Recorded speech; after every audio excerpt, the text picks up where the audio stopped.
Quando Adão foi expulso do Jardim do Éden, Deus colocou 2 querubins com espadas desembainhadas.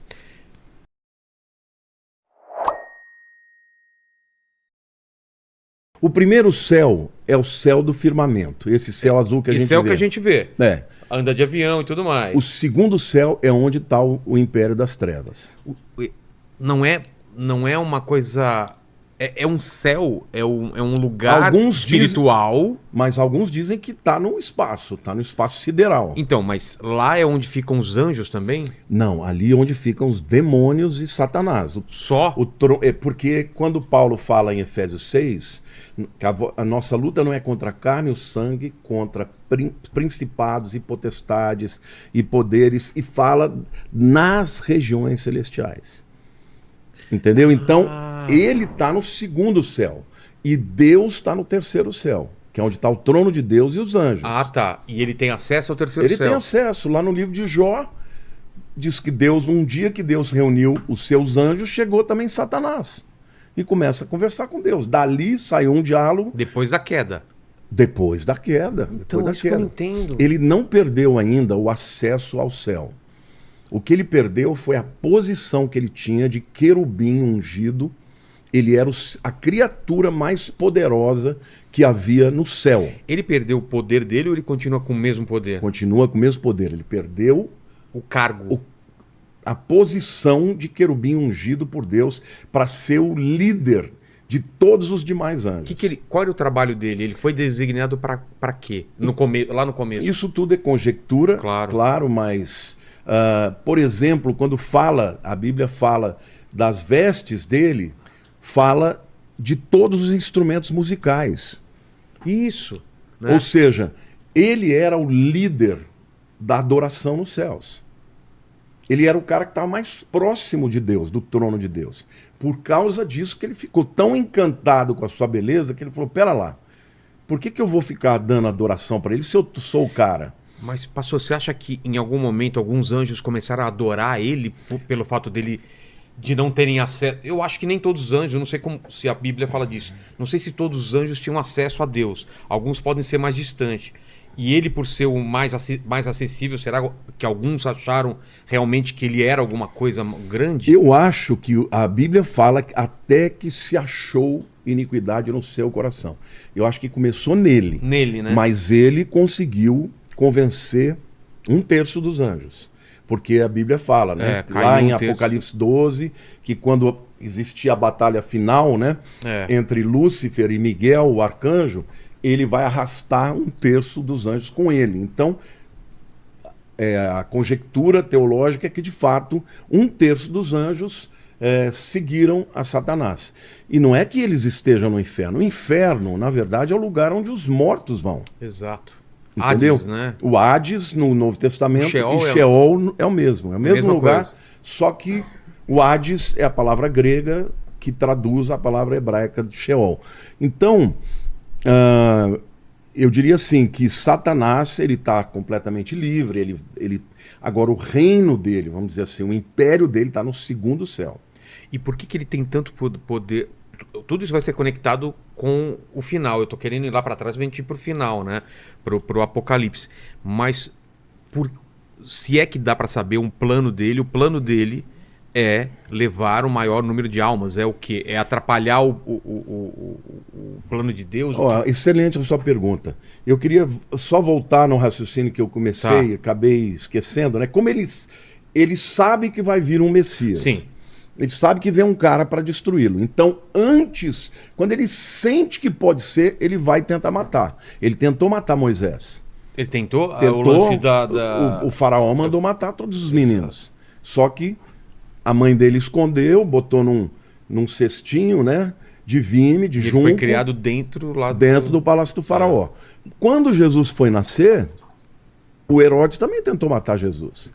Então, ou seja, Satanás, quando ele sentia que havia uma possibilidade, ele vinha para com tudo. Só que Deus nunca permitiu que ele, né, estragasse o seu plano. Então, o que eu entendo? Ele é não só um enganador, mas o cara que é o pai da mentira, ele também é enganado pela mentira. Eu sempre perguntei para Deus, Um cara que sabe tanto, ele sabe que ele não consegue vencer Deus. Isso que eu nunca entendi. Ele sabe que ele não consegue. Mas você nunca viu uma pessoa enganar a si mesmo?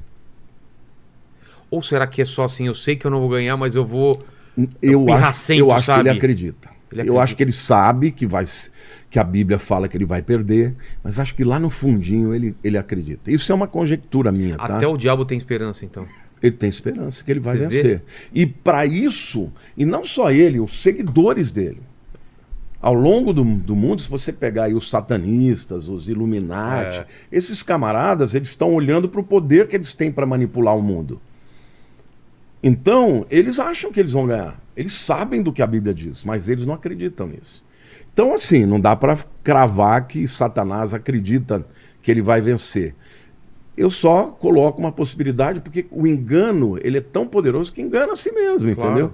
Então, assim, ele, no fundo, ele está tentando impedir o plano de redenção de Deus. Porque se você olhar para as Escrituras, você vê um plano de Deus lá na eternidade passada, e esse plano vai se cumprir no final dos tempos, e a eternidade futura vai ser, na verdade, o cumprimento do plano original de Deus. Então ele teve livre-arbítrio, se ele teve completamente. E todos os anjos têm? Todos os anjos que fizeram a escolha por ele, fizeram por escolha própria. Exato. Ninguém os induziu. Diferentemente de um ser humano que já nasce, né, em pecado e que, você vai lutar contra um ser poderoso, muitas vezes é difícil você dizer que você tem um livre-arbítrio, né? Se Deus não der uma mãozinha ali, a coisa fica feia. Mas eles não, eles estavam vendo tudo. Eles estavam enxergando, vendo a glória de Deus. E ele olhou para si e falou, eu sou o cara. E aí ele tem 5... Vou estabelecer o meu trono acima do Altíssimo, eu serei semelhante ao Altíssimo, né? E ele começa a falar no Ezequiel, tanto em Isaías 14 quanto Ezequiel 28, descreve Satanás, e Ezequiel fala dessa vontade que ele teve de se tornar maior que Deus, né? Ao longo de toda a história, qual é a estratégia dele? Roubar a adoração do ser humano. Quando ele chega para Adão e para Eva e fala, Deus falou que o dia que vocês comerem, vocês vão morrer? Mentira. O que Deus está fazendo é esconder o leite. Na verdade, ele sabe que o dia que vocês comerem, vocês vão ser como Deus, conhecedores do bem e do mal. Então, essa mesma tentação de levar os homens a descrer na palavra de Deus e passar a adorá-lo, está lá no Gênesis e vai estar no Apocalipse também. Ele quer adoração. Ele chegou para Jesus na tentação do deserto e falou, te dou tudo, se você se prostrar e me adorar. E, Lamartine, vamos partir do pressuposto, então, que ele tem esse plano que é, vou tentar ganhar essa guerra, vou fazer o possível para trazer cada vez mais aliados.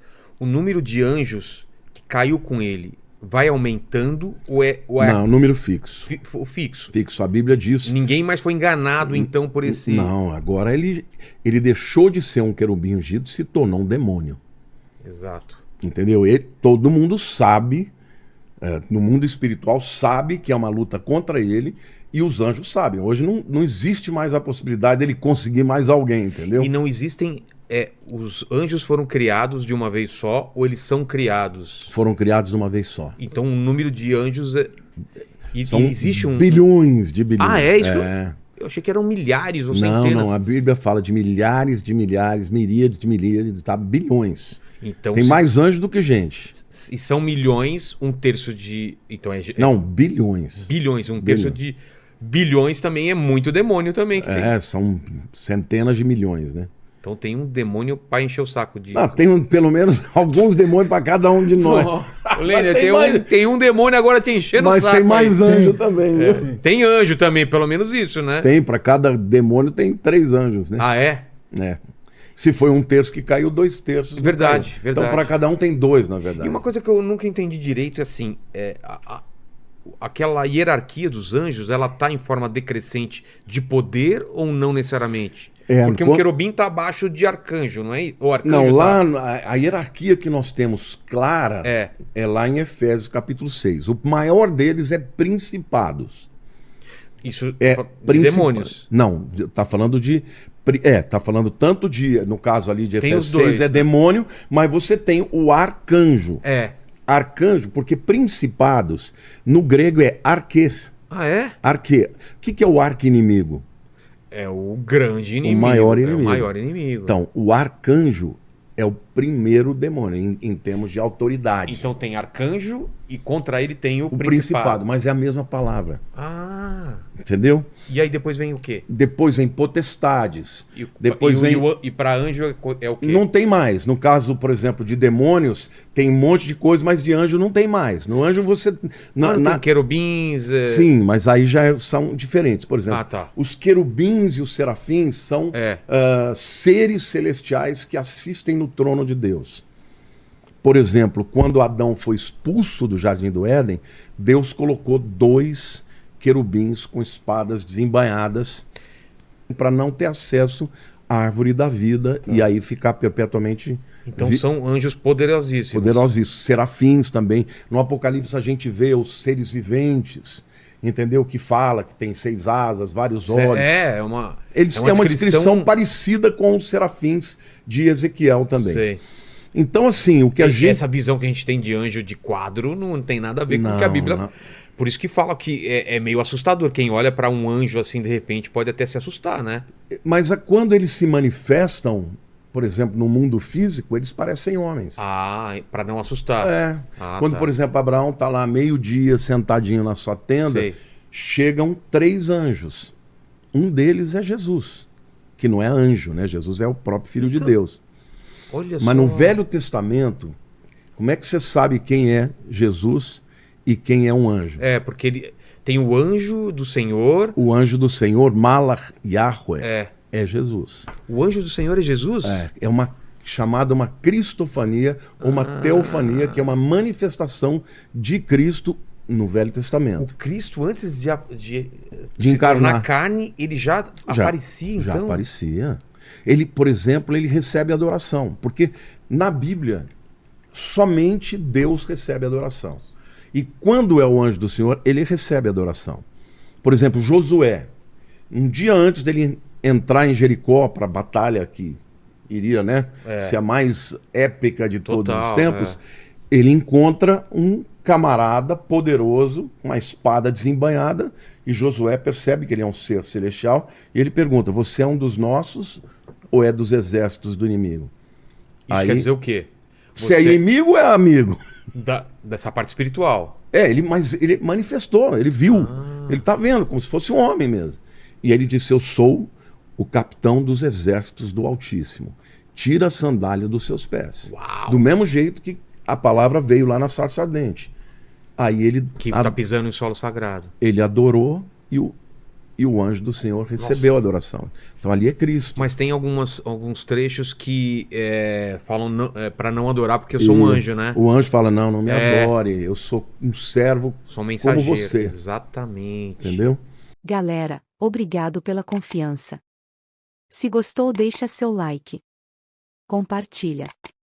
Inscreva-se e ative as notificações.